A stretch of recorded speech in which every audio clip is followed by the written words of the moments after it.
Welcome to Harvest to Pour, the business of beverages, with your host, Matthew Shipp. This is the podcast for all of those who are involved in the agriculture all the way to the distribution of beverages. And now your host, Matthew Shipp. Hello and welcome to Harvest to Pour. I'm your host, Matthew Shipp, and today I am here with Trevor Rose, the general manager of Milk Barn Creamery in Morgan, Utah. How are you doing today, Trevor? Doing great. How are you doing, Matthew? Great. Thanks for being on. Let us know a little bit about Milk Barn Creamery. I know you have several, like 5 generations in your family on this place, and bring us up to speed to where you kind of entered the scene and what Milk Barn Creamery is and where you are today. Yeah. So Milk Barn Creamery's got a kind of an interesting history. We are a 5-generation dairy farm. Milk Barn Creamery, the company, like the brand, and Milk Barn Creamery name has only been around for 10 years. For the first, 4 generation, essentially 4.5 or 3.5, I guess. The dairy was a commercial dairy. So we milked cows, tanked it to a manufacturer that made dairy products for grocery stores and things like that. So the way that kind of, like, my grandpa and his dad, they were farmers by trade, and that's part of what they did for their living. By the time my dad took over the dairy farm, we had a big enough family that it wasn't feasible to support ourselves financially doing the dairy full time. So selling milk commercially, your margins are pretty, you're selling at a wholesale price. So, and we don't have 150 cows or 230. Some of those big dairies have thousands of cows that they milk, and that's kind of how they can make their money. We were a dairy of like 60, 70 cows. My dad had built it up to that size. So really selling commercially was paying for itself, but not really doing anything else. So my dad actually had a full-time job my whole life, working as a human resource manager for a local school district. And then he would farm he called it as a way to build our character. That's what he said he did it for. And I'm grateful for it, I guess, today. But does it help? You definitely learn to work. That's for sure. Okay. But anyway, so he did that, and kind of as because I'm the youngest of 6 siblings, and I'm the youngest. My next closest sibling is 8 years older than me. So there's an 8-year gap between me and my next oldest sibling. And there's a 16-year gap between me and my oldest brother, Aaron. So this is a big family, and there's kind of a big gap. So they started going to college and getting married and kind of growing up and moving out. And the workload was just too much for, a couple of us that were still around, and my dad and my mom. And so they sold the dairy down to about 2 cows, just enough kind of for us to milk cows, I guess, and get milk for our family. But so when that happened, kind of at that same time-ish, the state of Utah passed laws that made it possible for dairy farmers to sell direct-to-consumer raw milk, which is a pretty big change. I know that that's not a national thing. It's kind of a state by state. I know a lot of the states in the Midwest don't allow it. California does, and there's some states back east like Maine, Vermont, I think that they allow it.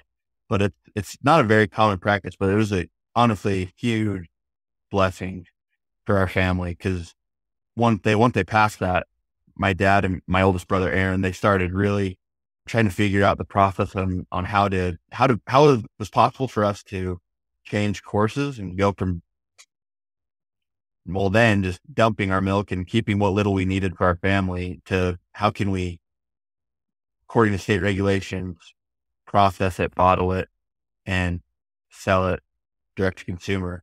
So that's how it kind of started. So that was 10 years ago that happened. And then probably 6 years ago, my dad was he's 62, then he's 57, and he's just kind of getting ready. He didn't really want the pressures of the day-to-day, the responsibilities of the dairy. Yeah. He still is super active and involved and helps and comes out every morning and milks cows and still is very helpful. But he just it was time to pass the torch. Then my oldest brother, Aaron, he's the one that showed interest and probably in the best place, as far as where his family sat and everything to take it over and to start running it. So that's when Milk Barn Creamery got built, is when my brother took over the dairy side of things. And that was 2016 or 17. No, sorry.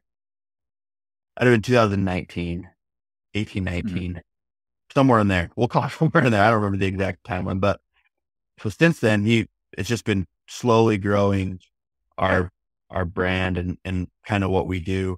Initially, it stayed the same. We just sold raw milk off of our farm to kind of local people and people that would want to come get it. So then, a few years later, we hired on a cheesemonger full time, somebody to come. And he would bottle our milk and do things like that, but he also started making cheese. We started selling cheese in 2021, 22, I believe. And then I joined, I was worked as a plumber for a little bit. I was ready to make kind of a job change. I decided that's not necessarily what I want to do for the rest of my life. And Aaron approached me. He's like, "Hey, what are your thoughts on coming on full time to kind of help build this thing into what we think this could actually be?" And, it was such a cool opportunity because it's a legacy thing at this point. And for my whole life, the farm has always been just we do it because we can and because we want to and because we like it. But it wasn't ever, let's actually turn this into a profitable business to help, support our families. So it was a super neat opportunity to do that. And since I joined, we increased our customer base substantially. I mean, just having somebody full time helped that. And then we've also opened up a retail store in Morgan and we started selling ice cream there and doing all sorts of things. So that's kind of the Reader's Digest version, but it's been a long process, but a lot of things happening really fast all at once. That's awesome. So when he came to you, what were some of the challenges he was facing as far as making it a profitable business when he came to you to start? And what were some of those early challenges you kind of had to figure out and overcome? So Morgan is, our customer base that would buy our raw milk, they're such a loyal and awesome customers. They're the best. They really are. They're typically people that don't love purchasing from, big corporations. They pretty, not, I don't want to say anti-government, but they really like their freedom and they like to be able to consume kind of what they choose to consume. And they don't love the processed kind of side of the food industry. So it's a lot of people looking for the milk or whatever, it's close to the sources they can find it. So we would have people drive in from different parts of Utah to pick up our milk. We for a long time, and I think they still come, but we had a family that would drive probably an hour and 15 minutes to our farm to come get milk once a week. And then back home. So, I mean, it's a loyal customer base, but the issue is kind of where we are isn't very central to the general populated part of Utah. We have a mountain range that divides where Salt Lake City, the capital, and a lot of the other major towns sit. We're on the other side of the mountains in our little town, Morgan, and we're only a town of 12,000 people. So it's hard to, businesses sometimes struggle in Morgan because there's just not a lot of people to support them. It's not that the people aren't supportive. It's no matter how loyal your base is, it needs to be able to support it. Yeah. So that was a big thing. So one of the things that we did is when I came on full time is we got a refrigerated trailer that we fixed up and got running and got kind of up to code. And we started doing remote pickup location. So without getting too into the weeds of the geography of Utah, once a week, so 2 days a week, I'd take a truck and trailer down with milk and cheese, and we also sell raw cream. And I'd go to kind of the northern part of that populated area, the Wasatch Front is what it's called. And then on Thursdays, so that was Tuesdays, I'd go north. On Thursdays, I'd go out of our canyon and south to the kind of the southern central populated part of the Wasatch Front, and we'd sell. So that was one thing that kind of helped fix that, is got more eyes on our business. We started kind of advertising on social media more. We started anyway, trying to really promote more. Before it was just word of mouth, and that was kind of it. We didn't really have any, and then not from it wasn't the fault of anybody. It's just everybody else had jobs and had other things to do. Nobody, this wasn't, yeah, exactly. So it's like, that was one of our challenges, was just getting eyes on the product and on the brand. And it's still a challenge that we face, Utah, and just in general, is one of the lesser populated states. So it's still making sure that we're still trying to kind of work through that. So that's still a challenge that we face, but it's definitely a lot better now. And we'll go more into this in a little bit, but I saw you had e-commerce as well with your website. You're selling from there. Has that aided in your getting people to know your product, and has that actually helped? Have you noticed a bump with the e-commerce as well? Yeah, our website has been our biggest tool in building our business. It functions a little differently than a normal e-commerce website does. Like, for example, if somebody buys a gallon of milk off from our website, we're not going to ship it to their house, but what they can do is they can purchase it and then order it for one of our pickup locations. So they can select, or they can go through, I want 2 gallons of milk and I want to pick it up at such location this day, and then we'll have it there for them, which is really something that set us apart. There's other farms in Utah. There's probably like 2 or 3 other pretty big farms that do raw milk in Utah, but none of them do it like that. All of theirs is first come, first serve basis. So that was something that was kind of important to us, is we want to make sure that if we have a customer that wants to buy our milk, we want to make sure that they can get our milk. So that's why we started doing this pre-order, prepay kind of a system. And it's really has been something that's helped us out a lot. We've fought through website issues like anybody does, because we're not tech geniuses, but it really has helped. I mean, grow our business. Okay, that's good.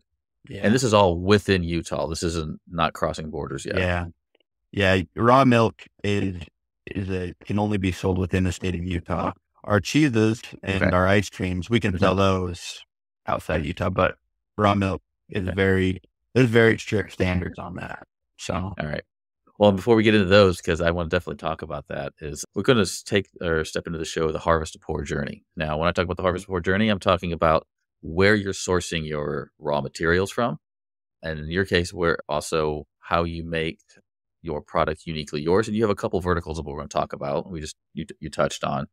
And also the pour, in this case, the milk or your product in. How do you get people to notice you? How do you get people to come back? And how do you continue to kind of grow that loyal fan base you have? So let's go step back to the harvest. Now, your harvest is unique. You are the source of your raw milk. So take us through a little bit of that, your milk cows, and what's the process and steps through that, because you are doing raw milk initially, and I'm assuming all of your products are also made from raw milk. If I'm wrong, let me know. So, but go ahead and take us through that. Just kind of start with the cows. Yeah.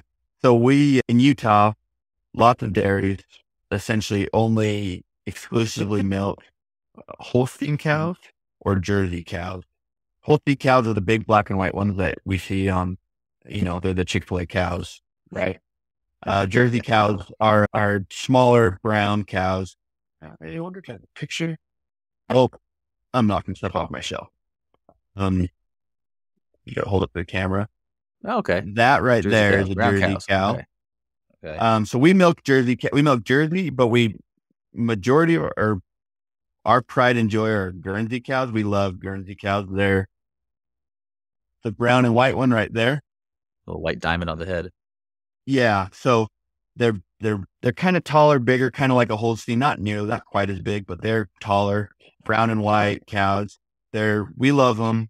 One, because we've milked them forever. I wish I could tell you the history on how we got into the Guernsey cows, because I don't really know, but I know for a long time, probably still to this day, we were the only functioning, like at that time, commercial dairy that milked Guernsey cows in Utah. Mm-hmm. Guernsey cows are really popular kind of in Wisconsin, Iowa, Illinois, Midwest state that they do a lot of cheese and a lot of those kind of products. We love Guernsey cows because they're really mild tempered. They're easy to work with. They're nice. They're friendly. They're almost to a fault. They can be almost like dogs sometimes. And then, the good employees. Yes, we love them. We really do. And they produce really high quality milk. They're higher in butterfat content than Holstein cows and Jersey cows. The downside of them is their production is way lower than some of those other cows. So and that's why in a commercial setting, a lot of those dairies milk Holstein cows, because even though they're tougher to work with, they produce more milk per cow than what a Guernsey cow does. So that's why, anyway, that's what the kind of cows we milk. We feed our cows alfalfa hay. In the summers, they're pasture fed. We have a big pasture kind of in front of our farm. So in the summer, if you drive past our farm, you can see all the cows grazing in the field. So it's kind of fun. We do supplement with corn, barley, soybean. I mean, there's a whole lot, just a grain to help maintain cow health and maintain productivity. We cut that out a lot. In raw milk, a huge push is grass fed and only grass fed, non-GMO kind of. Yeah. They don't want any of that.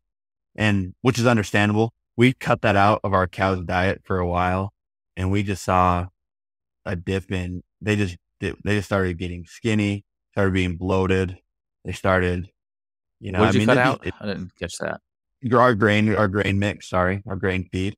Oh, okay. You cut out the grain mix. Okay. Over the grass. I got you. Oh, they just needed that extra protein and stuff to get from it.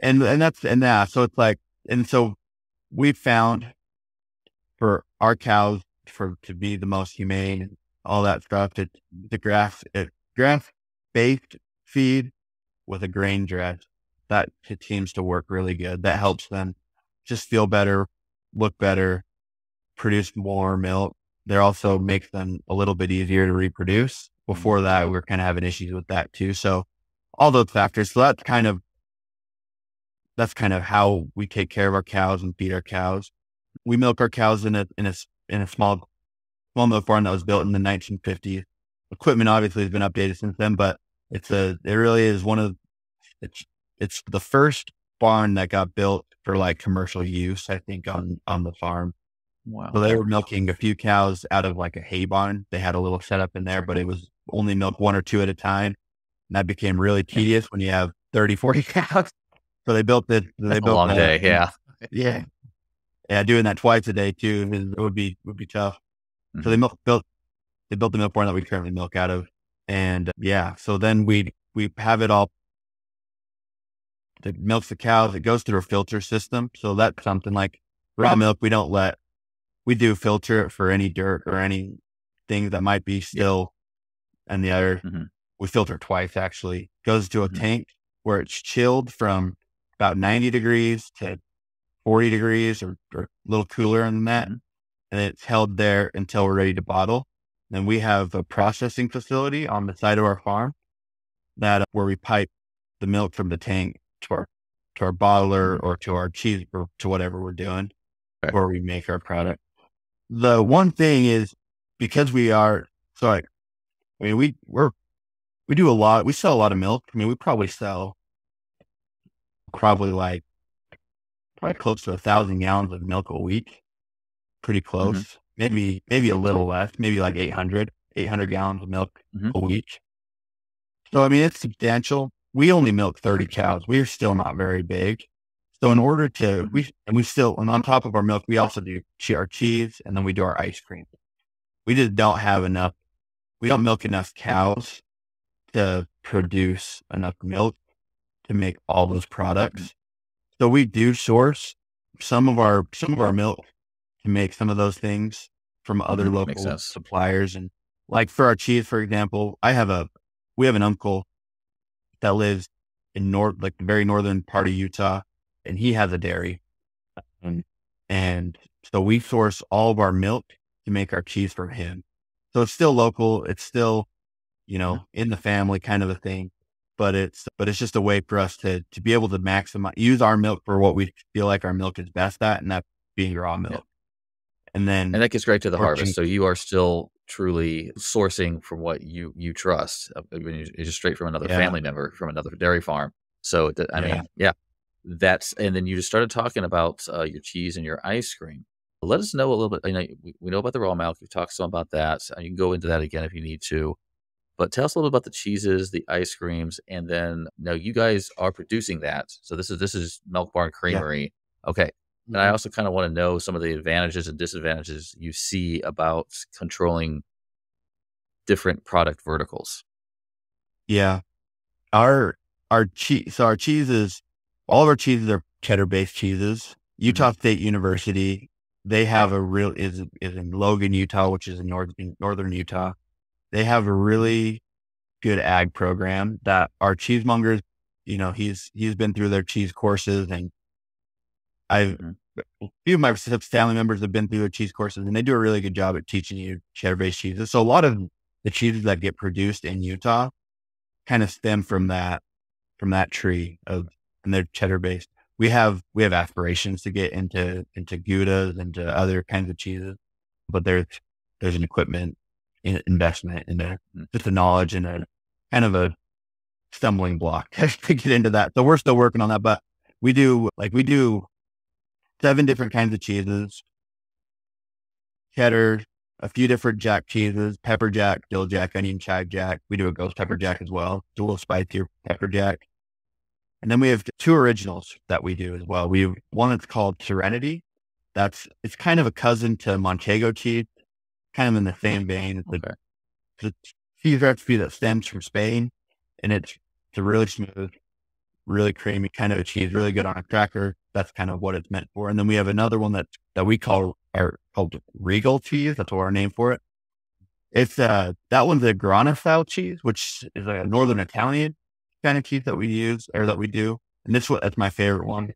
That one is aged a year in our cheese cave before it's even sold. And it's a kind of a sharper, anyway, it's really good, kind of in the same vein as Parmesan cheese, kind of that same family again, kind of a cousin to it. So that's what our cheese products are. We've loved learning about them. So our cheesemonger, we hired him, but he was the first employee of Milk Barn Creamery. He was hired before me. All right. I can't remember, when he was in high school, he elected to drop out of public school, finish his courses online, and kind of make and really started learning about making cheese. See, that was what he was passionate about, was making cheese and learning about it. And so that's what he's been doing since, he's 27. So he's been doing it for 12 years now. Just on the side, he's invested a lot of money into equipment, and he really just does a good job. That's what he loves, and we love him and appreciate him. He is so good at what he does. I feel like our cheeses are superior just because there is that handcrafted. It's seriously, it's not a big old factory that we're making this out of. It's a cheese vat, like 45-pound cheese vat or 45, not 45. Sorry, I'm getting my numbers all mixed up. Anyway, it's a cheese vat that we make it out of at our farm. So, it's got that handcrafted artisan feel to it. So I think that's what sets us apart as far as local markets go. Yeah. As far as our ice cream goes, I think this is something that we're really getting the hang of quickly. Last month, we won an award. We were entered into a competition here in Utah, and we won an award called the Best in State Award for ice cream, kind of in our category. So there's a lot of big companies that are compete in that, anyway, we won. So we were really impressed. So we try really hard to use quality ingredients, kind of go above and beyond, even if that makes our production costs higher. We feel like it's worth it. For example, like a lot of ice cream bases, I don't know on a national scale how it all is, but here in Utah, like a lot of the big companies that do ice cream, they use like a 12% ice cream base. Mhm. We use a 14% ice cream base. So that means that's Okay. the percentage of the fat content in it. So it's really creamy, really, just really good ice cream. It's a little bit more money and it's anyway, a little more harder to get, but we feel like it's better. And then we try to use as fresh as ingredients as we possibly can to make our ice creams, just because we feel like that's Okay. what people want, even if it is a little bit more expensive from the production side of it. Mhm. And now a word from our sponsor. Hey, are you spinning your wheels trying to figure out what will really boost your business's bottom line? At Emberry Solutions, our Profit Priority Workshop is here to cut through the noise. We help you zero in on what truly matters, aligning your team, optimizing your processes, and magnifying your profits. Imagine your business running smoother than ever, with every decision and effort leading straight to increased profits. That's what focusing on the right priorities can do. Ready to boost your efficiency and profits? Visit Emberry Solutions and let's start making your business work smarter. At Emberry Solutions, we take your business from bottlenecks to breakthroughs. Are you a business owner looking to optimize cash flow and manage growth? I'd like to introduce you to Ray Jetton from J. Galt Financial Suite. Ray specializes in helping your business build a robust corporate credit profile based solely on your employee identification number, your EIN.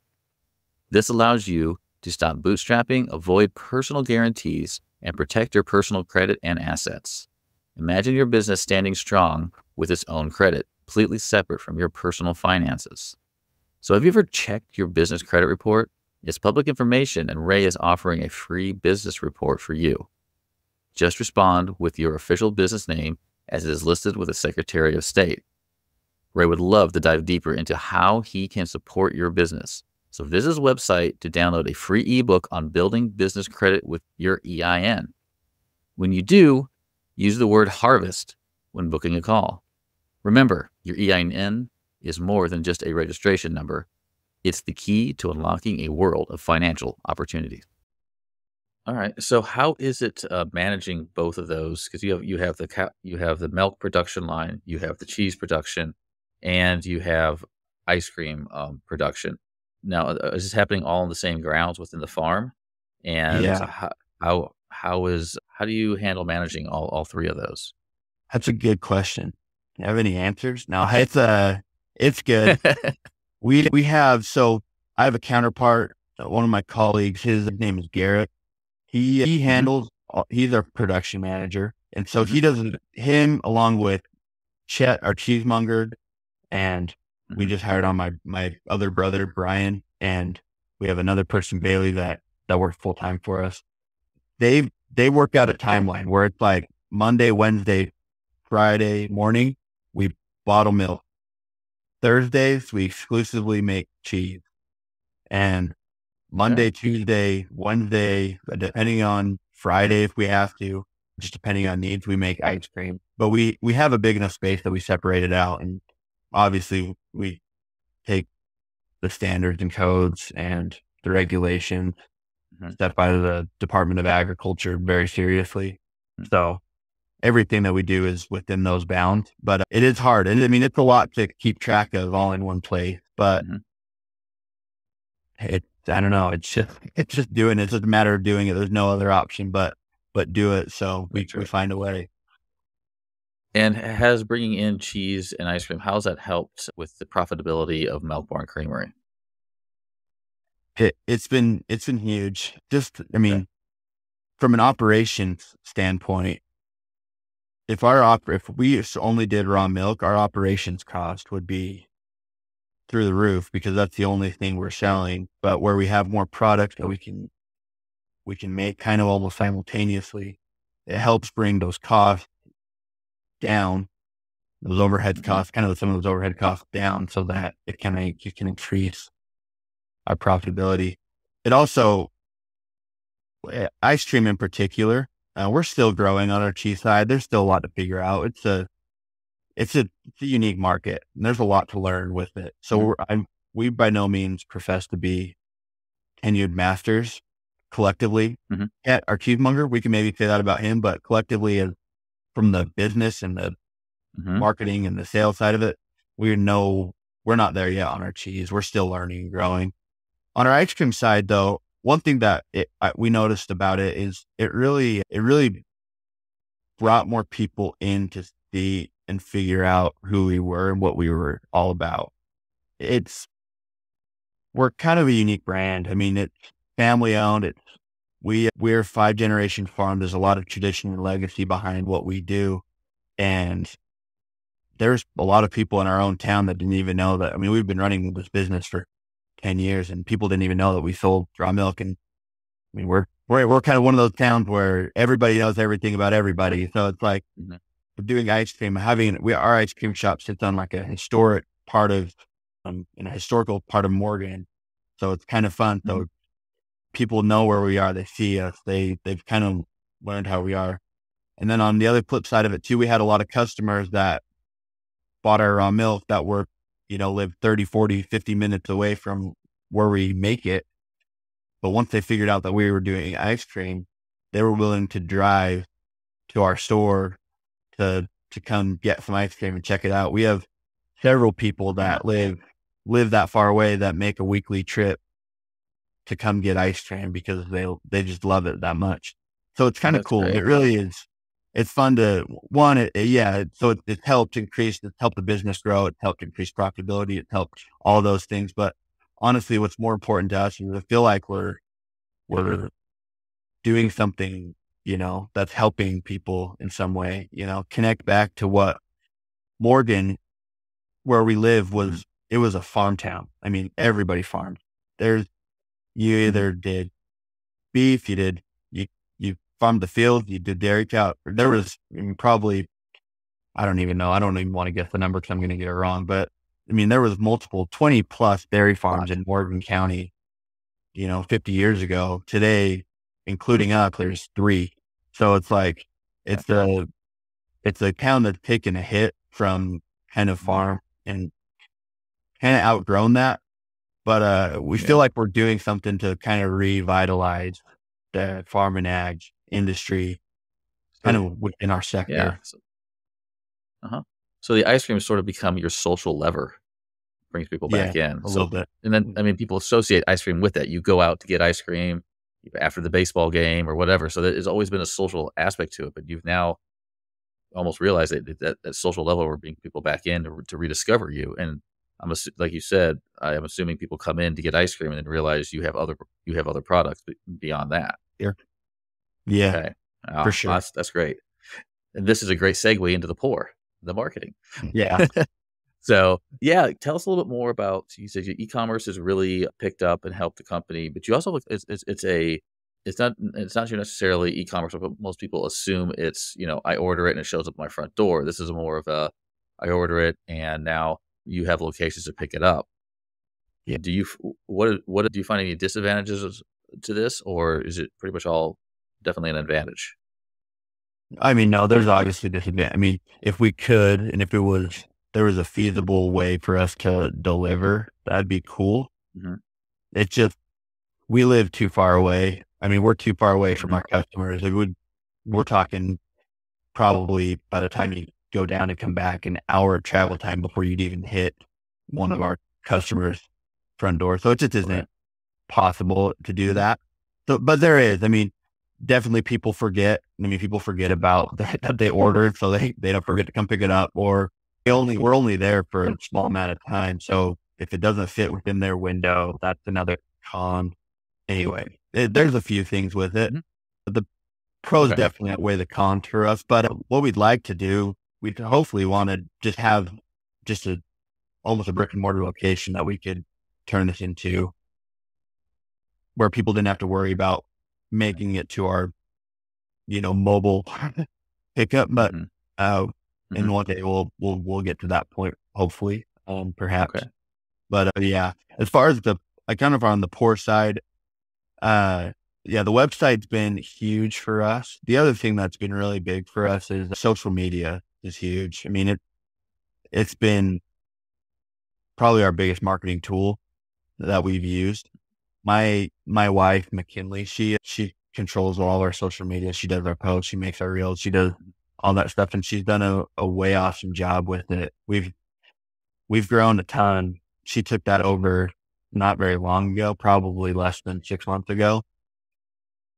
Maybe not, maybe a little more. Anyway, 6 months ago. And I mean, it's grown a ton. Like I can feel business moving since that's taken on Awesome. too. And I think, and it makes sense. I mean, everybody has it. Everybody's on it. Yeah. You know, it's really, once you learn to tap into it, it can be a huge tool for you. And I think we're still learning on that too. I mean, we're still figuring all this stuff out. We're dairy farmers. That's what we do. But so we're not. What are you any of this stuff. finding? Yeah. So what are you finding that in the social media side that people are resonating with? Are they resonating with the stories? Are they resonating with the product? What do you think is, once they notice it, something you can scroll past something in a blink of a second? What makes them slow down? I think it's the tradition. Like, I really do think that like the fact that like we're so close, our products are so close to the source and so close to just honestly a ton of history. I think people are really like that, and they look for that. I genuinely think that that's the way the kind of the food industry is going. I mean, you see it a lot with like butcher boxes, or, you know, kind of on that side of things too, that like people, they really want to know, who's handling their food. They want to know what's their story. They want to know where they live. They want to know what cows they have or what animals they have, what crop they have. They want to know it all. And I think that our love and passion for it that message translates through our marketing to make them stop, make them look, make them realize this might be something that they're interested in. That's a really insightful answer. So I hope anybody listening to that's kind of trying to figure out what's my message. That's a great cue. So that's a great lesson to learn. That's very great. So taking that from there, and you kind of mentioned a little bit, where do you want to take the business next? Or what do you and your family, you're talking, because you're all kind of co-owners within this, or you have a stick in the game. Where do you want to take the business next? It is such a good question, because we're at this point where we have opportunities to wholesale products back into that game. We have a deal kind of standing with a local grocery distributor to sell some of our cheese products in that way.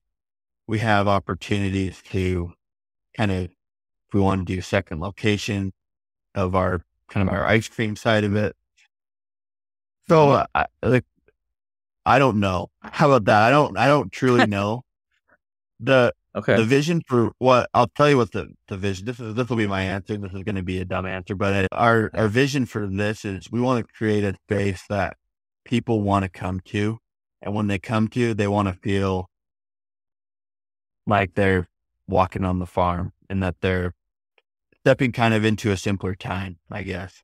So much craziness going on in the world and whatever. I mean, just a lot of garbage out there. So it's like, if we can create a spot for people to come in, have an ice cream, chat with their family, share a laugh, have a good time. That's really what we want. The space we're in now is a cool, old, kind of historic space. So we'd like long term, we'd love to have a place that we build an actual barn that looks like a milk barn for people to come into. That's awesome.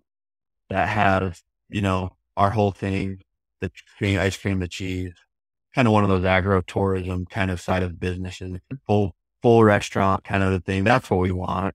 I don't know when we're going to get there. And we're going to probably have to take a lot of different avenues to get there. But so I don't know. How about that? I don't know, but that's what we want. At the end of the day, we just want a good place for people to gather. Okay. That's a great answer. I love unpacking these things, and I love helping people unpack those further. So that is a perfectly good answer. Sometimes I don't know is the best answer. All right. So speaking of, I really want to talk about kind of the team you have there. I mean, you said most of it's family. You've hired a cheesemonger. Is the ice cream made by any outside source? Are you guys getting together and figuring that out? And who's really involved in this? You, your brother, and your wife right now, as I've heard. Yeah. So seriously, it's funny. Like on our payroll, we have, let's see, me and my brother Brian, We have Garrett, our production manager. He's a super close friend of the family. Bailey, she's our ice cream maker and does a lot of our production stuff as well. So we have, and then Chet, our cheesemonger. So we have five, and I guess around us. We have six who does a lot of our retail sales, kind of manages a lot of our retail store operations and things like that. We have six people that work anywhere from 20 to 40 hours a week for us.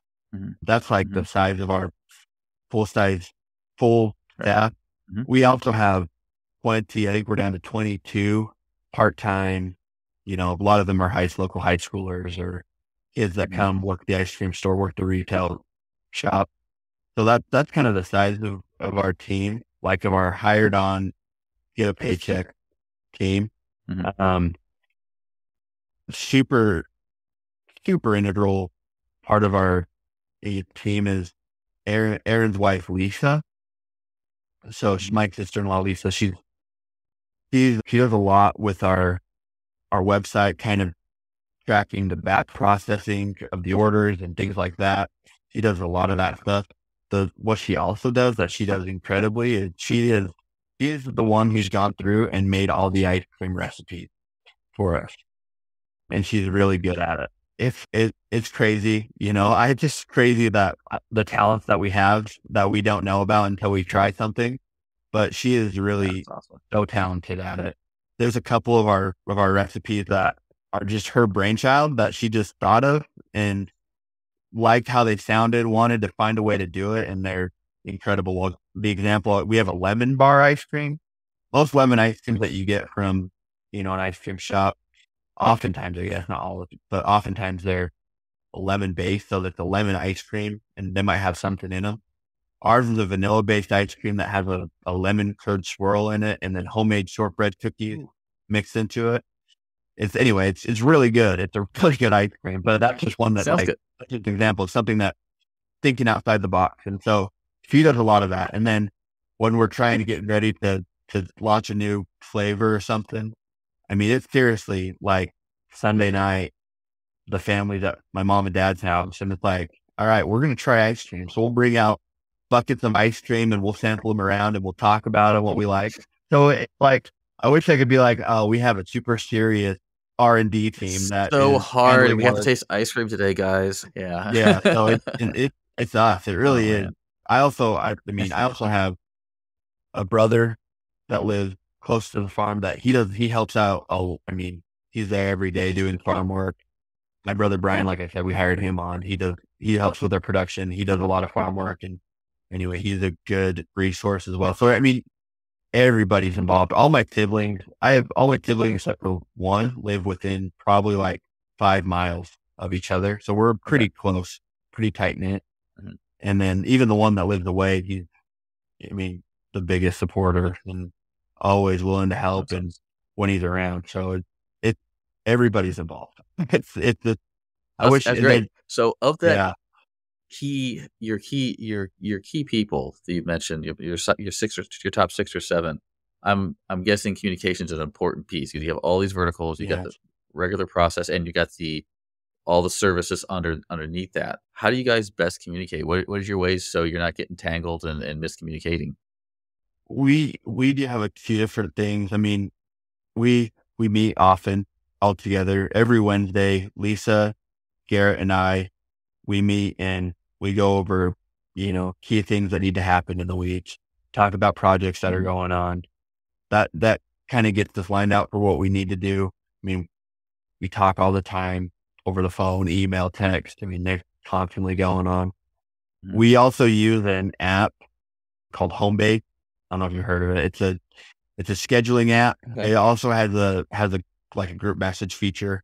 That's how we communicate a lot of our stuff to our part-time, like to our retail store help, communicate operations practices, anything that they need to know. That's a pretty fast and easy way to get things out. It's just, it's always talking.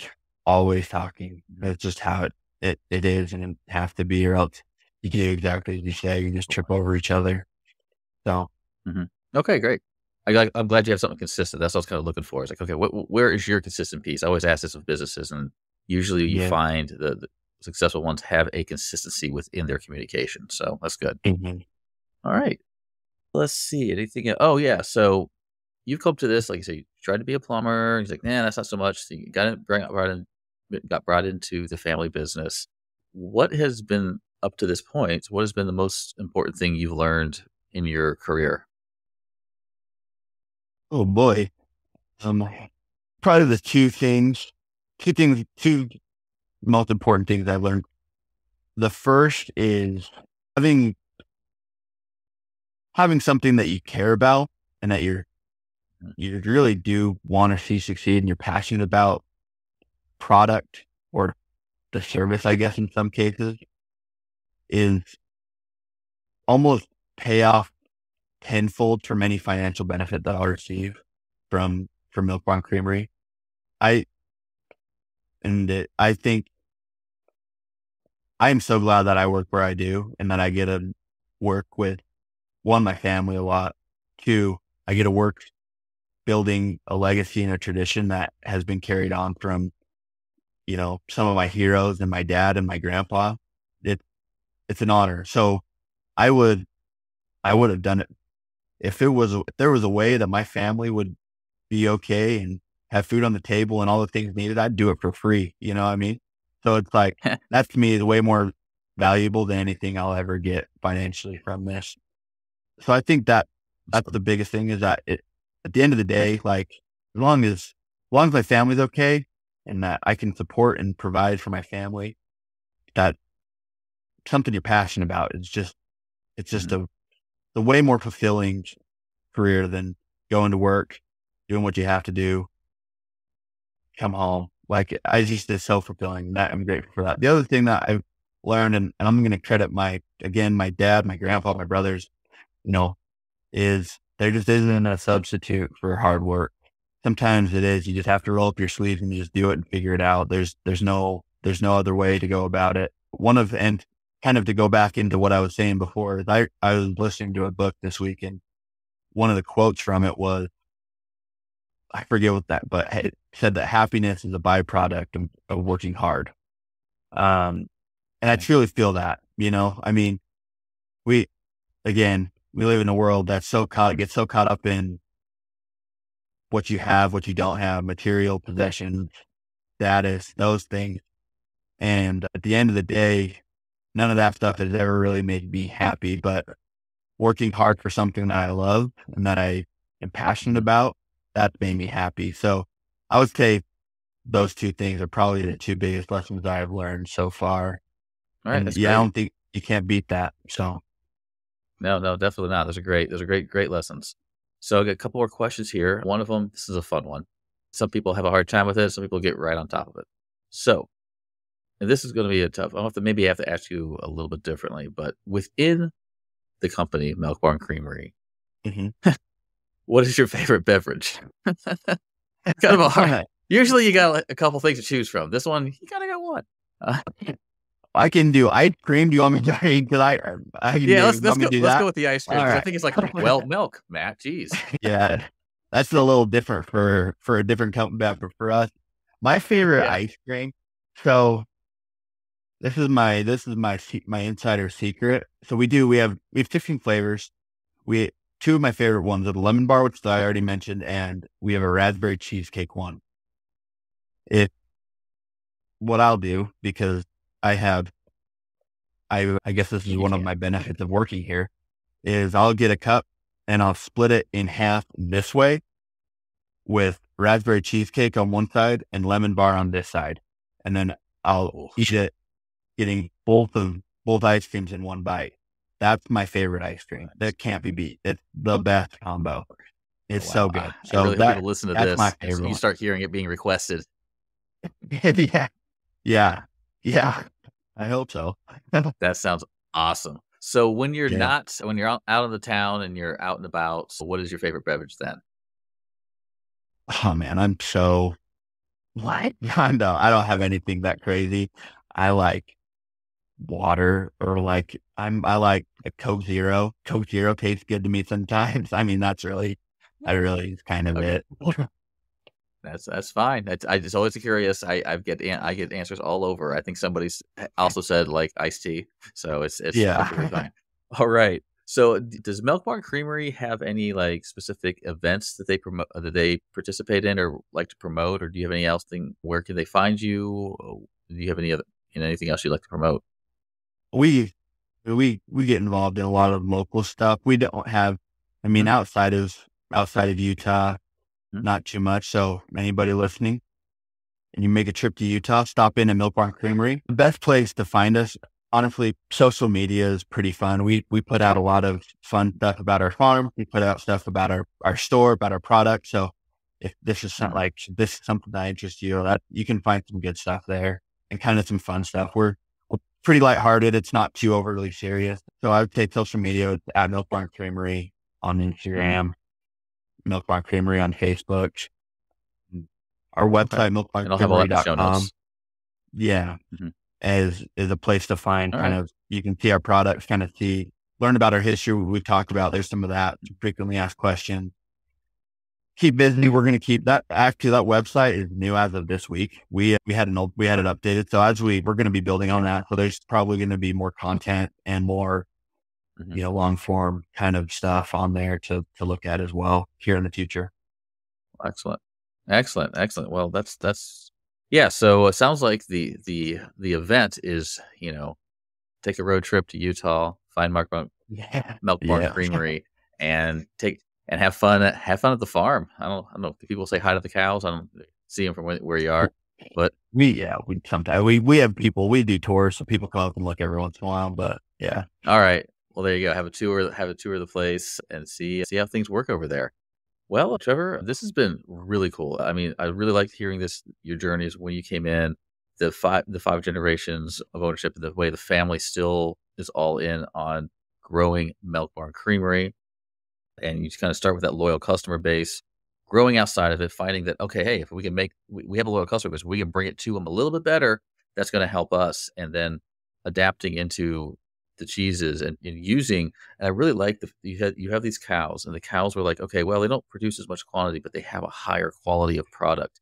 And that rolls in from literally from the start and everything else that you produce.